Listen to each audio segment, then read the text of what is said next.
ജിമ്മും എട്നയും ഒരു മാനസികാരോഗ്യ കേന്ദ്രത്തിലെ രോഗികളായിരുന്നു.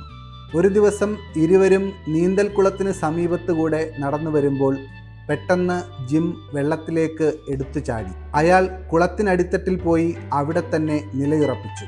അപ്പോൾ എട്ന ജിമ്മിനെ രക്ഷിക്കാനായി കുളത്തിലേക്ക് എടുത്തു ചാടി. അവൾ കുളത്തിനടിത്തട്ടിൽ ചെന്ന് ജിമ്മിനെ പുറത്തെടുത്തു. എട്നയുടെ ഈ പ്രവൃത്തിയെക്കുറിച്ച് അറിഞ്ഞ ആശുപത്രിയിലെ ഹെഡ് നേഴ്സ് അവളുടെ മാനസിക നില തൃപ്തികരമാണെന്ന് മനസ്സിലാക്കി അവളെ ഡിസ്ചാർജ് ചെയ്യാൻ തീരുമാനിച്ചു. ഈ വിവരം അറിയിക്കാനായി അവർ എട്നയുടെ അടുത്ത് ചെല്ലുകയും അവളോട് ഒരു സന്തോഷ വാർത്തയും ഒരു ദുഃഖ വാർത്തയും ഉണ്ടെന്ന് അറിയിച്ചു.